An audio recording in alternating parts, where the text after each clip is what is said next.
Olá pessoal, tudo bem? Então a gente viu, né, a aula passada referente às moldagens que a gente tem de forma digital. Então eu posso ter o escaneamento digital, posso ter o escaneamento intraoral propriamente dito, para que eu possa então pré-estabelecer, né, a confecção da minha estrutura metálica, da minha peça, do que realmente eu vou acabar realizando, confeccionando.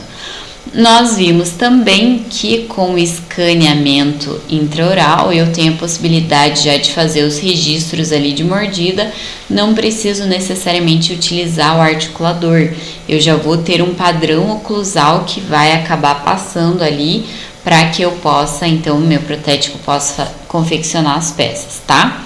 Mas, né, quando a gente trata de uma moldagem tradicional, a gente não tem todos esses artefatos, ou a minha predileção, no caso, é para uma moldagem tradicional, mesmo com silicone de edição, o que eu vou ter que fazer? Né? Em alguns casos, o ideal é que eu acabe utilizando o articulador.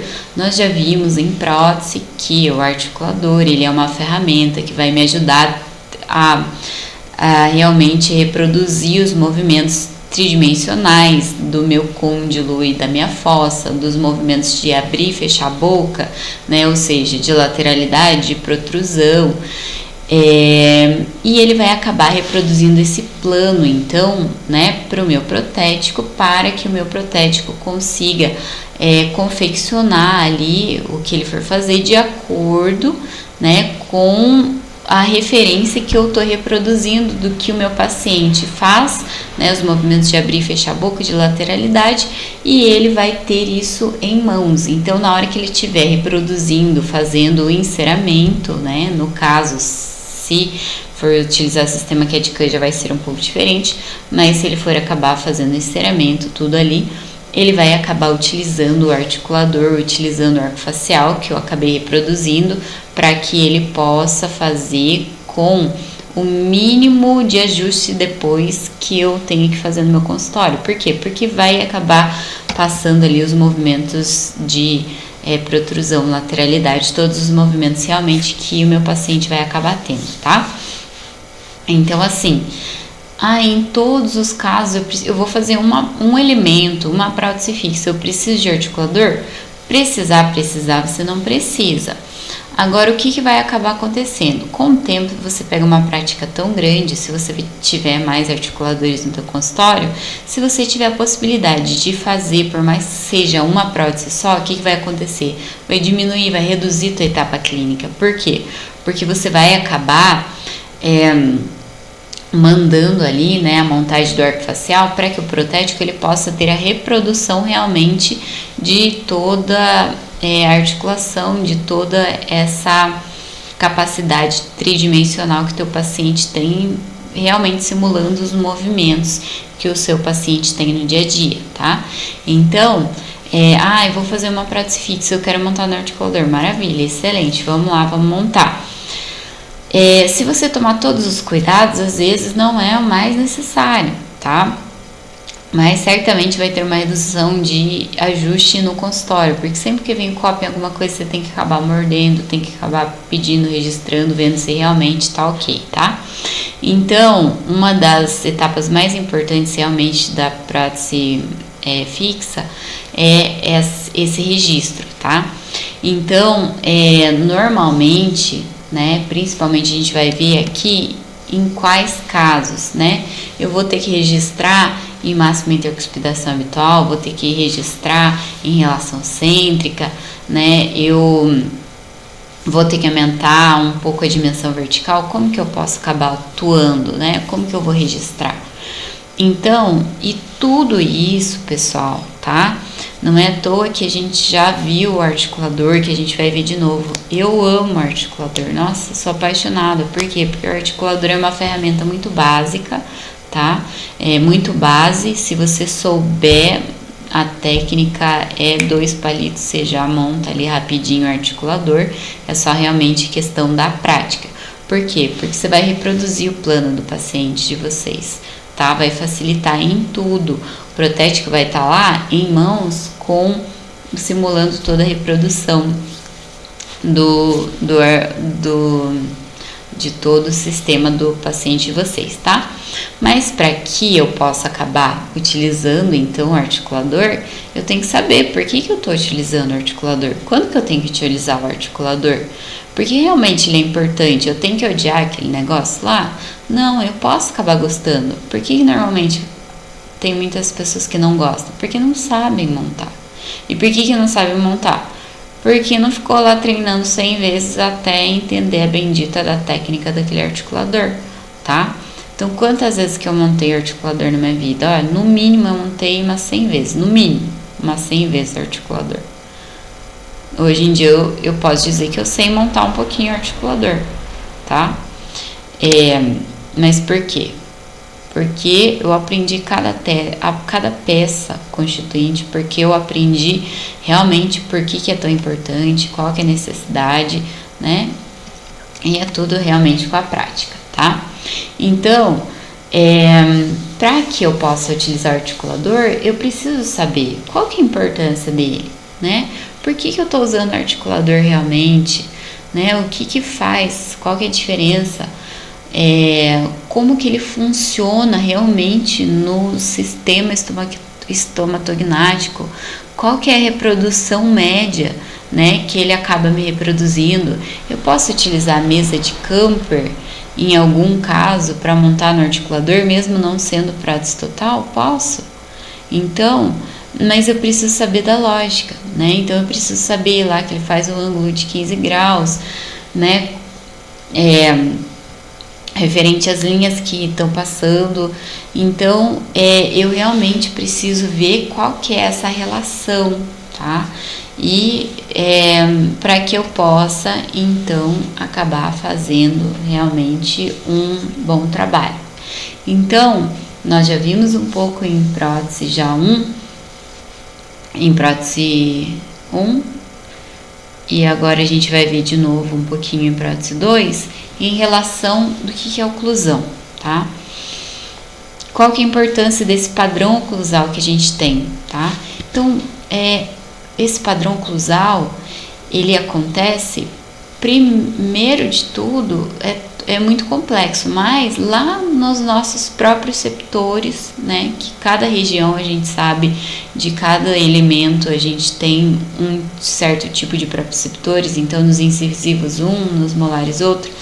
A partir do estímulo que eu tenho, da força que eu tenho, eles vão mandar para o sistema nervoso central qual que é o músculo que eu tenho que relaxar, qual que é o músculo que eu tenho que contrair, e tudo isso vai acabar trabalhando de uma forma muito harmônica, tá? Perdi um elemento dentário, a minha boca sempre vai querer compensar. Então, eu vou ter N problemas. Às vezes uma paciente vem, porque eu perdi só um dentinho, ou porque eu tenho bruxismo. Não tem bruxismo. Perdeu 1 a 2 dentes posteriores, o que aconteceu?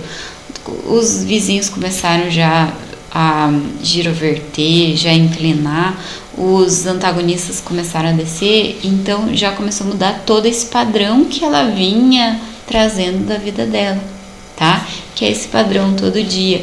O que é o guia canino? O guia canino, a gente encosta o canino poucas vezes por dia, mas é pra gente ter um padrão, uma estabilidade. O cérebro fica toda hora procurando referências, tá? Então, e como que eu vou começar uma reabilitação, ou quando eu tenho uma reabilitação grande eu posso começar, tá? Então eu sempre vou ter que ter como base, se eu perdi o padrão, primeiro é o padrão oclusal, eu ainda tenho o padrão oclusal, ok, vou utilizar meu padrão oclusal com o dente que eu tenho, com o fechamento que o meu paciente tem, eu vou tentar fazer o melhor. Perdi totalmente a referência do meu padrão oclusal, então qual que vai ser a minha referência a partir de agora? Minha articulação temporomandibular, tá? Então, primeiro eu vou ter a referência oclusal. Se eu perder essa referência oclusal, então não tenho mais uma máxima intercuspidação habitual, assim, né, relativamente adequada. Eu vou ter que, então, procurar uma relação cêntrica. Por quê? Porque eu perdi o padrão de referência. Meu cérebro perdeu o padrão de referência, tá? Quais são as vantagens, então, de realmente eu acabar montando no articulador semi-ajustável, meu modelo de trabalho? eu vou mandar para o meu laboratório, o laboratório vai acabar conseguindo reproduzir todos os movimentos que eu tenho, tá?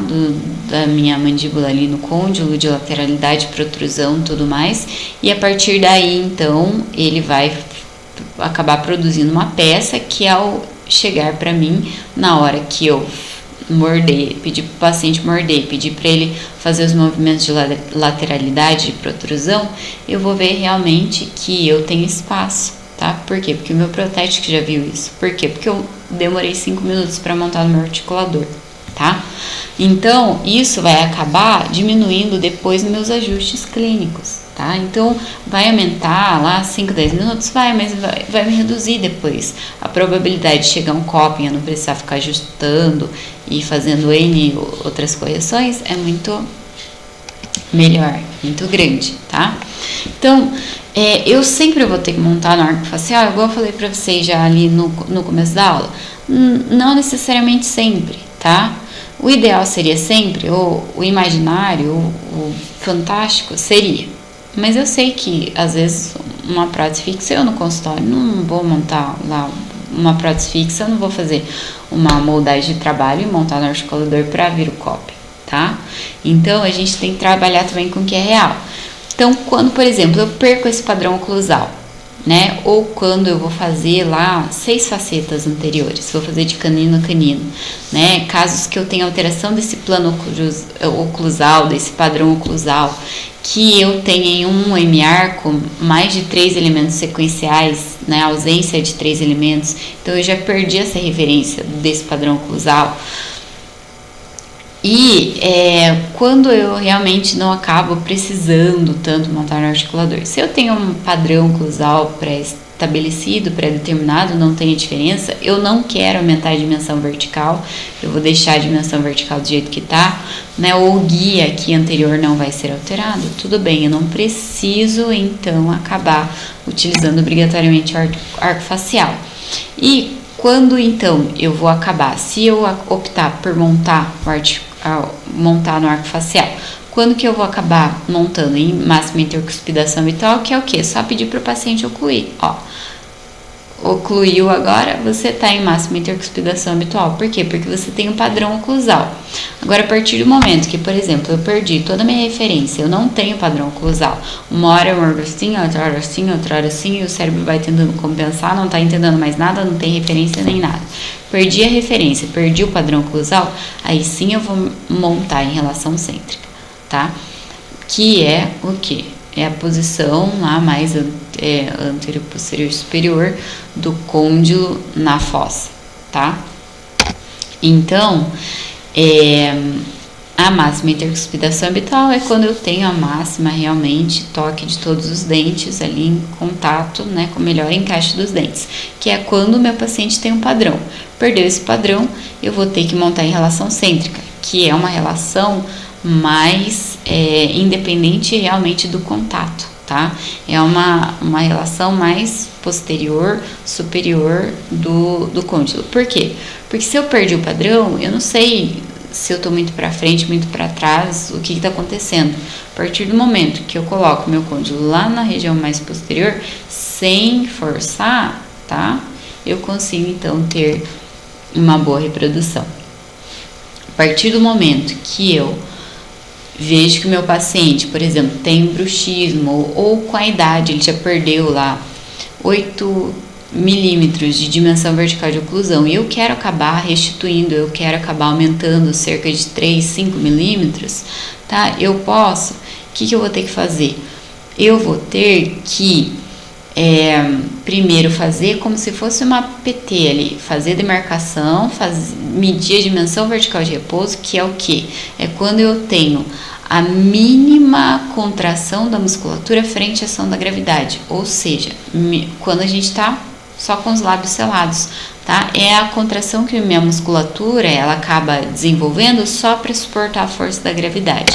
E a partir então, né, se eu observo que, por exemplo, meu paciente tem todos os dentes, mas eu vou medir a dimensão vertical de repouso dela, deu 8. Eu pedi para ela ocluir, A dimensão vertical de oclusão dela deu 7,3. Putz, eu perdi 0,7 milímetros. Eu posso acabar fazendo algumas overlays na parte posterior para aumentar um pouquinho a dimensão, para ela voltar a ter um aspecto mais jovial? Com toda certeza. Por isso, eu sempre vou ter que saber, desde lá da prótese 1, o que é a dimensão vertical de repouso, para eu conseguir obter a dimensão vertical de oclusão ou restabelecer, né, se eu quiser. Preciso saber do espaço funcional livre, porque eu preciso saber essa média, quanto que é, tá? E no meu paciente dentado, por exemplo, se só sofreu um desgaste, eu quero aumentar também quanto eu tenho, para eu poder saber quanto eu posso aumentar, tá? Então, e por que, né, que eu preciso, por que eu tenho essa estabilidade oclusal? Então, toda vez que eu fechar a boca, toda vez que eu mastigar, né, que eu tiver dormindo, eu vou ter um padrão de informação, meu cérebro ele vai estar ali, não, esse é o limite, aqui está o guia canino, aqui está o guia em grupo, na hora que eu mastigo, ele precisa ter essa referência, esse padrão, tá? Então, mas por que então, né, se meu paciente lá, ele perdeu dimensão vertical, né, de oclusão, eu quero restabelecer, eu quero aumentar um pouquinho mais, eu posso daí montar em máxima intercuspidação habitual? Não. Por quê? Porque eu vou acabar mudando esse padrão oclusal do meu paciente. É perigoso meu paciente, se eu fizer isso, sei lá, com uma cerâmica, acabar se machucando, acabar quebrando os dentes naturais dele? É perigoso. Por isso que é interessante que eu faça uma placa, né, se eu realmente for acabar fazendo esse levante de dimensão vertical. Mas posso fazer? Posso fazer, com toda certeza. Tem outros meios? Também tem outros meios. Eu não preciso usar só a cerâmica, ainda mais se meu paciente tiver todos os dentes ali íntegros, tá? Não posso acabar mudando muito, então, né, vou aumentar coisa de 1 centímetro de dimensão vertical de oclusão? Não, eu vou aumentar coisa pequena, tá? E tudo vai depender do planejamento, tá? Então, eu preciso montar no articulador? Preciso, é o ideal, tá? Em alguns casos. Mas, a partir dali, eu vou saber, eu preciso realmente montar em relação cêntrica? Não necessariamente. Se tiver um padrão, posso montar em máxima intercuspidação habitual. Eu vou ter que descobrir qual que é a dimensão vertical de repouso? Não necessariamente. Se você não precisar, se você vê que não tem um desgaste significativo, se o paciente não quer, você não precisa, mas você tem que saber, para você até mesmo poder ofertar. Você tá com 0,7, eu posso acabar aumentando um pouquinho a tua dimensão vertical, que é esse 1/3 aqui inferior da face, para ficar mais jovem, tal, tá bom? Então, guia anterior, né, vou por faceta, é imprescindível que eu acabe fazendo, montando o articulador, mandando para enceramento, a não ser que eu vá fazer realmente um escaneamento intraoral, que daí o técnico vai ver isso para mim, tá ok?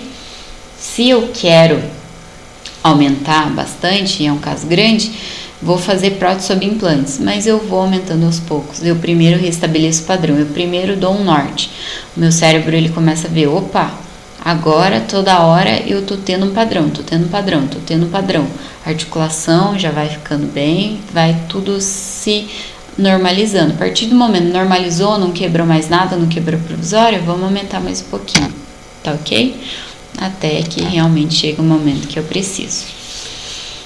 Tá, daí vocês vão lá e vão acabar montando em relação cêntrica, tá?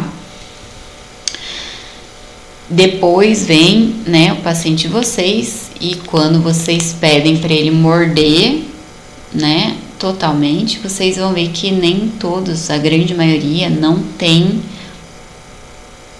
a relação cêntrica não no mesmo posicionamento que a máxima intercuspidação habitual. Então, a partir do momento que você marca a relação cêntrica, o ideal é que o trabalho venha, o normal, que venha em máxima intercuspidação habitual. Por quê? Porque você acabou promovendo aqui uma relação, um padrão. E a partir desse padrão, todos os dentes vão acabar ocluindo, tá? Mas nem sempre, com o tempo, a máxima intercuspidação habitual, que vai ser a máxima intercuspidação central. Ela, ao mesmo tempo que o côndilo está lá na região mais posterior, superior, em relação à fossa, também todos os meus dentes estejam ocluindo, tá? Então isso não vai acontecer, isso vai ser muito raro de acontecer. 2% menos do pessoal da população tem a máxima intercuspidação habitual no mesmo posicionamento que a relação cêntrica, tá? Então, se eu perdi a referência da máxima intercuspidação habitual, eu vou acabar mordendo relação cêntrica. Para pacientes que tenham dentes realmente, eu quero fazer um registro, até mesmo para ficar mais fidedigno para mandar para o protético, eu posso acabar, e tem dificuldade de principalmente, né, deixar que vocês levem relação cêntrica, eu posso acabar utilizando alguns meios, como por exemplo o gig de Lúcia, que é um dispositivo que eu acabo fazendo de resina acrílica mesmo, né, normalmente a Duralei, Dencrelei, a Paterne. Vocês vão levando em relação cêntrica e pedindo para o paciente fechar. Como ele tem um estímulo ali, né, na boca, ele automaticamente acaba deixando mais fácil, às vezes, levar em relação cêntrica, tá? Então, se eu perdi o padrão oclusal, eu vou acabar reconstruindo a partir da TM, tá? Então, eu vou sempre a favor da articulação temporomandibular. Se eu tenho padrão oclusal, se eu tenho o mínimo ali de dentes ainda para me dar um suporte para eu ter o padrão oclusal, não preciso montar em relação cêntrica. Se eu perdi a referência desse padrão oclusal, eu vou montar em relação cêntrica. Por quê? Porque a minha referência a partir de agora é a articulação temporomandibular, tá bom?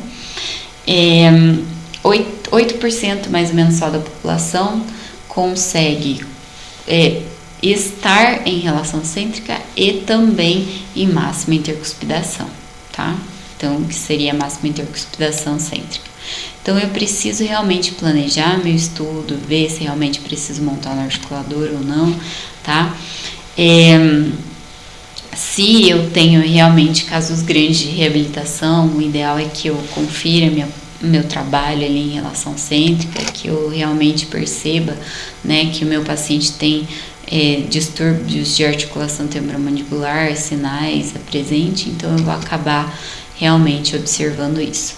Em relação ao guia anterior também, então principalmente se eu perdi o padrão oclusal ou se eu vou acabar fazendo facetas na região anterior, é extremamente necessário, porque ele vai acabar interferindo depois na qualidade final e até mesmo para me devolver esse padrão para o sistema nervoso central, para que eu não prejudique o meu trabalho todo, tá?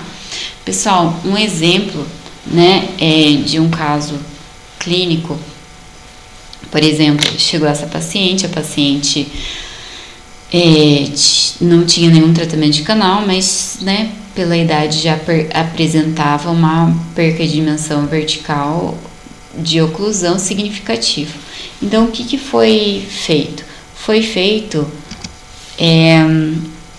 a montagem, então foi feita a montagem dessa paciente em articulador e feito o enceramento para que fossem adaptados aqui algumas overlays, mas em resina composta feita de forma semi-indireta, tá? Então eu tenho a resina composta overlays que eu faço de forma direta, então eu vou ali na boca do paciente, vou reconstruir com resina composta. Eu particularmente acho a pior técnica. Ou eu tenho a técnica indireta, eu vou moldar, mando para o protético me traz enceramento, eu posso até fazer um provisório ali, né, no meu paciente, vou desgastar, vou moldar, mandar lá para o meu protético e ele vai confeccionar ou com cerâmica ou com resina laboratorial, alguma coisa do tipo, cerômero, né? No caso dessa paciente, a gente optou por confeccionar peças.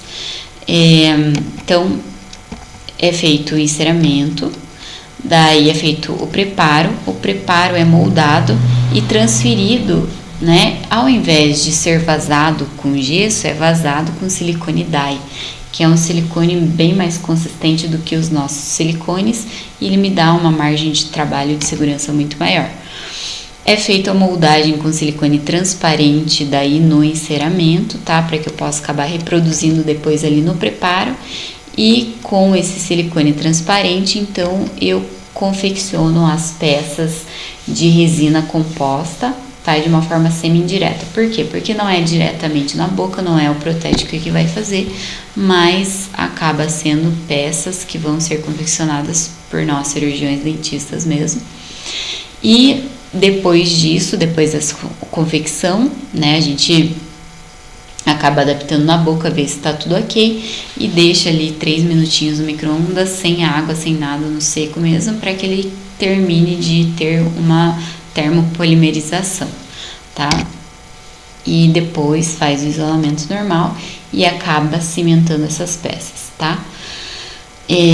Essa é uma técnica que eu gostei bastante de utilizar e é uma técnica, só que assim, é uma técnica que você vai ter que fazer uma placa, né, para o paciente não quebrar essas peças.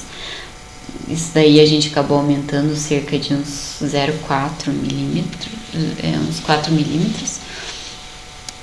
E acabamos aumentando a dimensão vertical de oclusão de uma forma muito tranquila, né? Então, como que, por exemplo, nesse caso, foi utilizado o articulador, foi feita a montagem, né, do arco facial em relação cêntrica ou em máxima intercuspidação habitual. Então, a paciente tinha um padrão oclusal? Tinha, mas ela ia aumentar, então ia perder esse padrão oclusal. Então, por mais que nesse caso ela tivesse padrão oclusal, né, a gente não montou em máxima intercuspidação habitual, a gente acabou montando em relação cêntrica. Por quê? Porque eu precisava dos 4 milímetros a mais. Então, a minha referência não era a oclusão, tá? Por quê? Porque eu ia acabar fornecendo um outro padrão oclusal para ela. Minha referência passou a ser articulação temporomandibular. Então, esse planejamento, esse raciocínio, que é muito importante, que eu gostaria que vocês desenvolvessem nessa aula de hoje. Tá bom, pessoal? Qualquer dúvida, vocês podem me procurar, tá? Eu vou estar aqui à disposição em relação à montagem do articulador. É muito simples se for ver o articulador, mas é extremamente importante. Então eu peço realmente para que vocês, qualquer dúvida, me procurem para a gente deixar isso bem claro, que o articulador é a base de tudo nessa parte estética, tá bom? Se cuidem, fiquem bem. A aula que vem a gente vai ter revisão para prova, porque fora semana que vem, na outra nós já temos as nossas provas, tá? Mas semana que vem eu vou dar uma revisão para vocês e o conteúdo vai cair até a moldagem de trabalho, tá? Depois, daí já vai ser da próxima prova nossa, beleza, pessoal? Espero ver vocês o mais breve possível